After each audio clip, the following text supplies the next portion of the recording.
I have to thank Eric. I have to thank Eric for writing a fantastic book. I did not put it down for him. Thank you.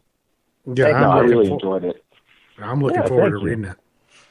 Yeah, especially the chapters about Sunny Day and Braid, the Get Up Kids, Hot Water music. I love Hot Water, and really it took me like almost 4 years to write that book, and my attitude is that it was totally worth it, because getting to interview as many people as possible, getting exclusive interviews for it, I think it's pretty obvious in what I got to turn around and turn into a story. And the book that really heavily influenced me is a book that you may or may not heard of. It's called Our Band Can Be Your Life, which is more about like how a band's work ethic influenced their music, and it also influenced people's lives. And really the attitude was, well, if I talk about the people behind the music, then you can listen to the music and have a better appreciation for it and understand why people like me and Jason's age, like you just say the Ghetto Kids, the Promise Ring. It's like, oh, love that band. And it's like, you didn't just love those bands when you were in high school and college. You still love those bands. Yeah, still. No, I made it, dude, your book, I made a whole post-hardcore playlist out of the book. Just like, going through, like, awesome. I put Sunny Day, Rainer Maria, Braid, the Get Up Kids, Jimmy World, Mock Orange, like all these bands that I grew up listening to, made an entire playlist. I'm still adding to it. Like, it really excited me to see, like, sit down and read. My wife wants to read it too. It's just like, you know, especially learning more about Jimmy World, a band that I've listened to since That Prevails, and just never, like, hate the term emo, but like, you know, that's kind of the scene. Part of the scene I grew up in, like my band, we started out playing a lot of punk rock stuff, and we started listening to a lot of Jimmy World and The Promise Ring and Braid and like, I don't know if you guys have ever heard of Mock Orange, but they were huge on me. And yeah, like, you know, we got to open up for Mock Orange once, and that was like super, like we were so excited about that, you know, just like they were heroes to us, you know. And it was, I don't know, I just, you know, and there's, I never got to see Sunny Day Real Estate live. There's actually a story there. Real quick. I was supposed to go see Sunny Day Real Estate and Strung Out in the same weekend. And they were both playing at the same venue, and my then girlfriend got sick, and her mom was out of town, her dad was out of town, so I had to go over to her house and take care of her, so I actually had to waste my ticket to Sunny Day Real Estate. It was their How It Feels to Be Something on tour. And I was really upset about that. Like, to this day, I'm like, man, thanks, Molly. So, yeah, well, I mean, I look at it like this. It's like, you got to take care of the things in life that are most important. And when you're younger, it's like music is everything. You don't think about things. But, you know, as I've gotten older and really appreciate everything that my family has done for me, I'm actually going to miss Cursive play on their 10th anniversary tour of the Ugly Organ because it's my dad's 70th birthday. And I really want to go to that, and I'll just do the humble brag here thing, but I got to see Cursive on the original Ugly Organ tour, and it was fantastic. Hey, I'm missing In Flames and Opeth tonight, so. Oh man, yeah. I got to see Hot Water on their 20th anniversary tour, so I can say that. But, yeah, well, I got to see Hot Water when they were touring off No Division, and I previously didn't like the band. I didn't like what I heard. I couldn't stand them until Caution. But then when I saw them live, I was like, wow, these guys are going for it, and it blew my mind, and it was definitely a life-changing show. And I actually missed their 20th anniversary show when they came through Dallas because I was in Los Angeles recording a podcast talking about post-hardcore. Funny enough.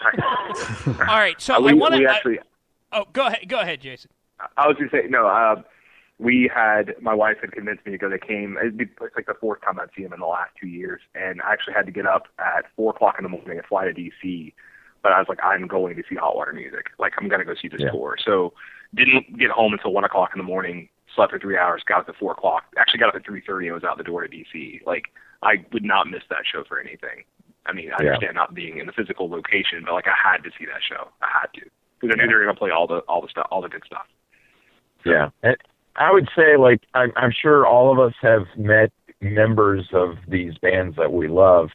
That is very much like a punk attitude. There's no rock star attitude. And when you do find someone that does have a rock star attitude, that person sticks out like a sore thumb. Yeah.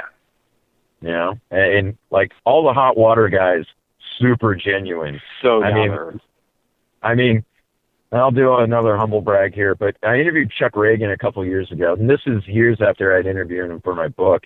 And before we started rolling, he's like, hey, when I saw your name on the people that I was going to talk with, I got really excited because I'm glad to be talking with you. I'm like, that is awesome.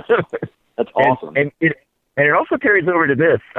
When I saw Sunny Day Real Estate on the reunion tour, it was my first and only time I met Nate Mendel. I had talked to him on the phone for our interview for the Sunny Day chapter, and if you didn't know that he also plays in one of the biggest rock bands in the world, you wouldn't believe it. He's one of the most genuine, down-to-earth, no rock star attitude whatsoever. And that, to me, is very much one of the good byproducts of punk rock. Just the attitude of like, look, I'm a human. I just want to speak my mind. I want to share who I am.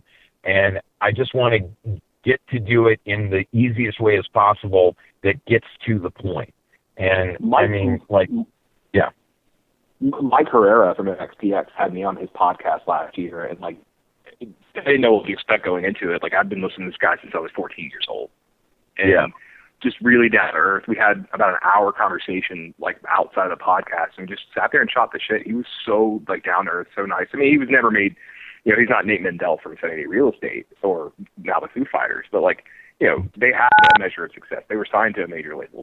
They still tour extensively, you know. I mean, it was just like we sat there and we talked about like his home life, and just, you know, he was just really down to earth and chill. And, you know, I like that, especially someone I grew up basically idolizing, you know. Yeah. All right. So here's my question for y'all, because we do got about 7-8 minutes left in the show. Of course, we could keep talking, but I know we've all got. I'm sure we've all got stuff we got to do. Well, we'll address that in a couple of minutes. But let me ask y'all this: if you've got somebody who comes up to you and says, I'm looking to expand my punk rock knowledge a bit. I've got 2 Sex Pistols albums. I've got a few Propaganda albums, but I want to expand. I've got some Ramones albums. I want to expand. Where do you say, where do you say, okay, go here? Ooh.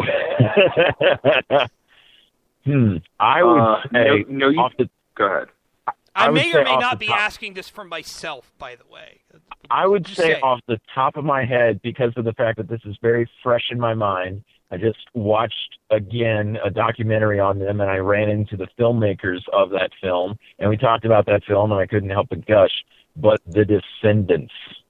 I would highly recommend Milo Goes to College, Everything Sucks, or even the Summary compilation. But Milo Goes to College or Everything Sucks, nothing bad about those. I mean, they were a punk band that was not afraid to sing about, mushy stuff and sing it in a really melodic way, but it still had that hard edge to it. So Descendants off the top of my head. What about you guys? I would say No Use for Names, Making Friends, Leche Con Carne. Those 2 records, because it's enough of a mix between hardcore punk and like pop punk that and plus the songs are just like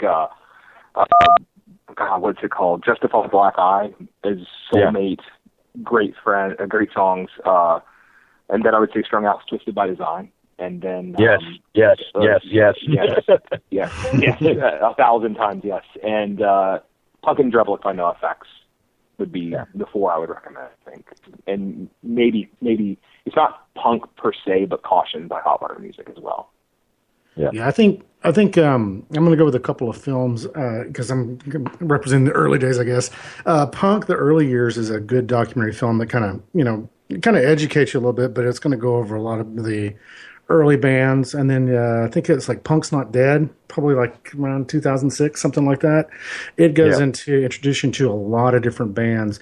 I understand why when I looked at Spotify, because I kind of looked at Spotify earlier to see how many bands show up there. The problem is with all the independent labels that are out there, and there's some amazing bands. There's a lot of local bands that, they never really got out of the area that they were in. And that's even true, like going back to the New York Dolls. They were heavily in New York and over time expanded. But you just have to really just kind of search. Here in Dallas, we've kind of blessed. We've got, a couple of different places. I think live venues, Three Links down in Deep Ellum. There you're going to have a lot of post-hardcore there, as well as a lot of metal, because you have a lot of that kind of bleed over.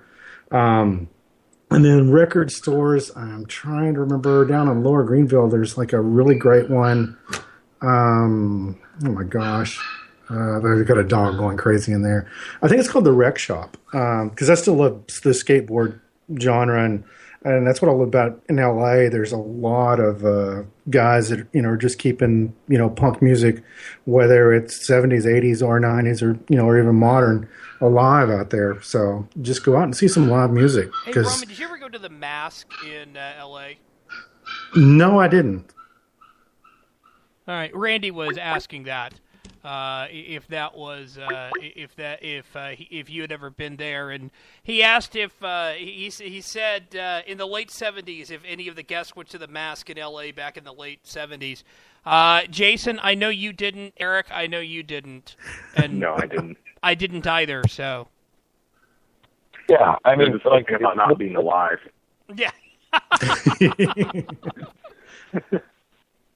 The important thing to understand about like how punk really spread was how it was very, very organic, and each scene was very different. I mean, there was a compilation called "This Is Boston, Not L.A." You had hardcore bands that were proud to be a Boston hardcore band, and not not a Los Angeles band. Yeah. Well, it's the same as Brian Eno's, No Wave out of New York. Well, Detroit had its own sound. There was, like I said, in Texas, we had a couple of different bands that had their own particular sound, too. So there's a lot of that attitude, but it became regional as well. Yeah. Yeah. That's a good thing, I think. Yeah. Yeah. So, Taylor, there's some good suggestions for you. So check all those records out. So hope you enjoy them. All right, and I will ask this before we go. I will ask this: Public Image Ltd. Yeah. Yes, no, good, bad. You can't go wrong with the song Public Image. They're known as either PIL or Public Image Limited. That song Public Image, super catchy song. Let's see, the Pop Tones record is good, but I mean, PIL gets pretty out there. They're very avant-garde for a punk band. Jason, Roman, y'all want to weigh in at all? About the same. Yeah, I never really followed, past the Sex Pistols. So I understand that. So, guys, thank you so much for being here for Saturday Night Cigar Lounge. Really appreciate it. Yeah, of course. Thanks for having us. Oh, this was fun. And Liz Bertarian just said to me on Twitter, "Geez, we aren't that old. We were barely grade schoolers in the late 70s." Sorry, Liz. Only one of us was. Be sure to join us next week for Saturday Night Cigar Lounge here on Vigilant Liberty Radio. I do know that we will have, at least briefly, Mike Miller from the Right Mics on in the first hour. Outside of that, I'm not sure. Who knows? Maybe we'll invite you guys back and just say, hey, let's talk punk rock some more.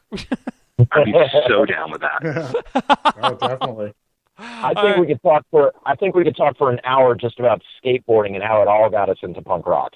So. Oh yeah, no, I mean that's how it was. Or on the back of the school bus, we had our jam box, and we would just have cassette, just a mixed cassette of Dead Kennedys and Dead Milkmen and just whatever we were playing. Suicidal Tendencies. You can follow Roman Flute at Roman Flute. You can follow